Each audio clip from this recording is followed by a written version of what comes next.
Good evening, everyone.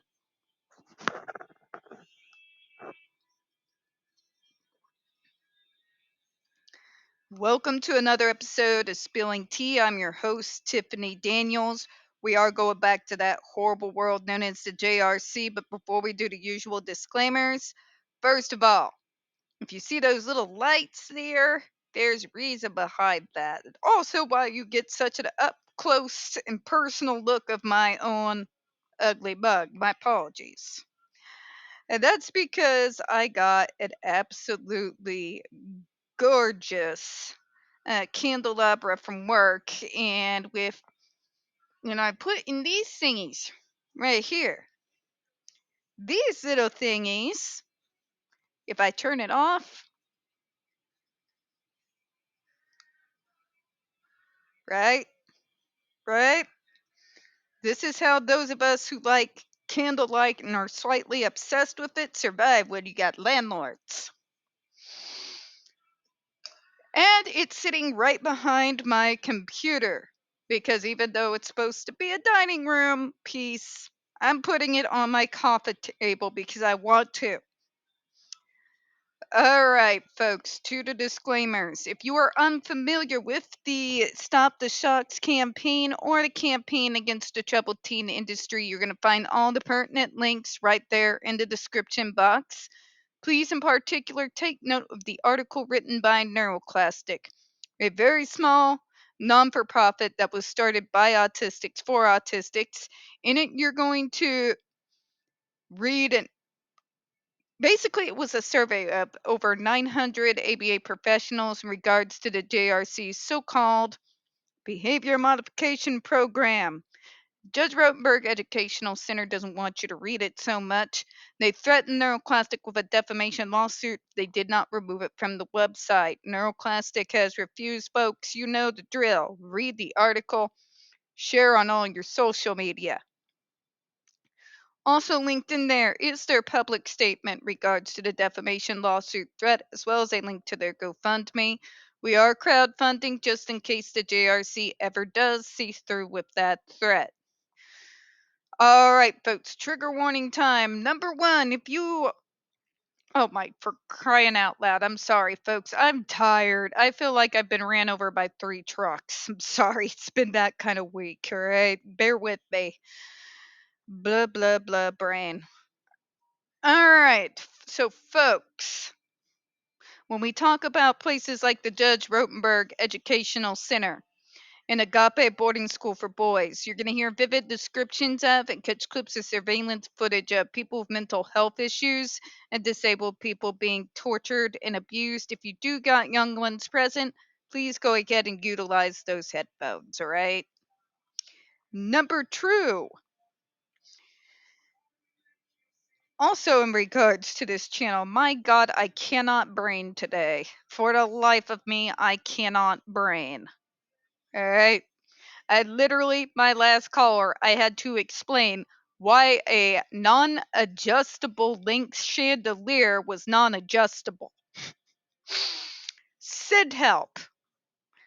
Trigger warning number 2. This channel is marked not for kids for a reason. We use profanity on occasion and speak on dark subjects. If your child is 16 or younger and they are watching this, very obviously parental supervision is advised. And kids, if you're going to work for a call center, for the love of God and all that's holy, please get into customer service. And if you get that customer service job, for the love of God, learn how to do your job. Just say, because I deal with some, I've already warned you, I'm going to curse. I deal with some of the dumbest fucks on planet Earth in regards to customer service, all right? Just do not know how to do their job. They will send post order questions over to me. It's ridiculous. All right, done venting. Let's get back into it, shall we? A comment argues that FDA dismisses the evidence supporting the benefits of ESDs for SIB or AB because of the various weaknesses, yet accepts the evidence of risks that may have the same weakness. Oh, for the love of God, let me explain it to you like you're 5. The reason why they dismissed the evidence is the so-called evidence was conjured up by the very center whose device is up for debate here. You cannot get a non-biased opinion in regards to the so-called benefits of the GED from the very assholes who made, designed, and forced kids to wear it. That evidence was dismissed because this wonderful thing called bias. All right. Now, can you indicate to me that there's any other literature out there that expounds eloquently upon the so called benefits of the GED? No, you can't. Want to know why? Because it doesn't exist. Because other doctors, and we're talking medical model here, and they've got a list of issues and sins a mile fucking wide, but they refuse to use such a device for logical, coherent reasons that the JRC wants to continue to make you believe don't exist. You know, like second and third degree burns. Okay? But let's play devil's advocate here. What are the benefits that the parents have harped on in regards to the GED? Well, my kid is smiling. They're talking, they're interacting with us. They're not having those horrible autistic behaviors like stimming, stuff that I might want to remind you is completely unharmful and not the reason why at all that they were supposedly put on this horrific shock collar on crack.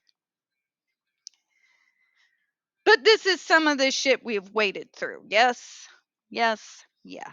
We've gone through this. And the other benefits that the doctors, but the behaviors go down to 0 and they show us what you want to see. Yes, we know. It's the exact same reason why you fuckers make us mask 24/7 and try to drill in our heads that if we do not do so, that we are somehow not worthy of being given genuine human decency. Yeah, we got the memo. All right. We just don't care anymore, especially not my jaded, near middle aged ass. I'm done. I care nothing. But that's another subject. Sorry, folks. I'm a little mouthy this evening. The point is, you could say the same of any abuse victim. Okay? An act of violence will immediately stop a behavior. Shocking! Who knew, right? Who knew? For 5 minutes. But when that threat of violence is removed, does the so called benefit remain after said device is no longer there? The JRC has been forced to reluctantly say no. Because what have we learned about corporal punishment, everyone? That the threat of violence or an act of violence and its effects in regards to behavior only lasts so long. And afterwards, when the threat of violence is removed, usually one of two things happen, or even the two things all at once. Complete, utter, emotional, and otherwise shut down. I don't need to tell you what that looks like. It is something that many abuse survivors, both young and old alike, have experienced, at least to some extent. The other, and I can speak to this personally, is anger. A deep setting, boiling rage. That because we've learned how to mask, we put back and put back and put back and put back. But what have we learned about survivors, kids? Especially those like me who had the anger and the shutdown. Ask me how fun that was sometime. Eventually, it's going to come out. If the kid is autistic like moi, what you're going to see is meltdowns in a capacity that you've never seen that person have before. Far more violent and destructive than ever they were previously. Okay? You're going to see risky behavior. Again, I'll use Gen X for this. The last generation that still remembers corporal punishment. For that generation where we had that corporal punishment sort of Damocles hanging over our necks at all the goddamn always, did that threat of violence or an act of violence actually quell the undesired behavior? No. This is a generation that a kid would climb to the roof of their house. I know because I've seen it. I was there. I lived it. I wasn't that stupid, but I seen it. With no pads, no protective gear of any kind, with no ladders, nothing to soften the blow in any way, and they would jump off the roof. People jumping concrete ditches several feet wide with no protective gear whatsoever. You're talking literally about a generation that used to engage what is known as the bottle rocket wars. For you Gen Z kids, what that is when you get a whole bunch of bottle rocket firecrackers and you Jimmy rig slash MacGyver some form of device to shoot them out of, light them all at once, and then aim them towards your fellow siblings or friends. Okay? That is one of the best examples I can give you in regards to how effective violence is in regarding to curbing behavior. It might do it for a minute, a day, a week, month, maybe even a year, maybe several years, but eventually it will boil over. And I'm going to tell you, especially parents, you are in no way, shape, or form whatsoever ready for when that moment happens. Okay?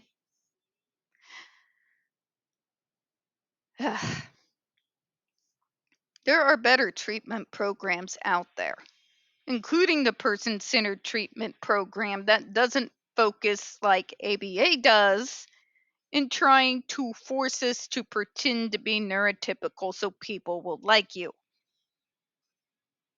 Yeah. Okay. Funny thing about person centered planning. Remember, I helped steamroll it out here in the early 2000s, and since then it has become primary for use in regards to people of varying developmental disabilities. It doesn't try to convince you that you, as you are, how you're born, is not right and that you have to be fixed. It says that you've got a few issues. We're going to look at these issues realistically. We're going to see where reasonable accommodations can work and where other things can work in order to graft something to bring things down to where you'll be able to manage and live and work out in the community, also known as logic. And we're not going to leave you, the person in question, out of the decision making process. You are primary, front, and center, and you've got the last nay or yay. What you get are people who are able, some more, some less, to be able to contribute and live out into their communities. Okay? While not hating themselves every day of their lives. But what about the stimming? It's weird. First of all, first of all, first of all, okay?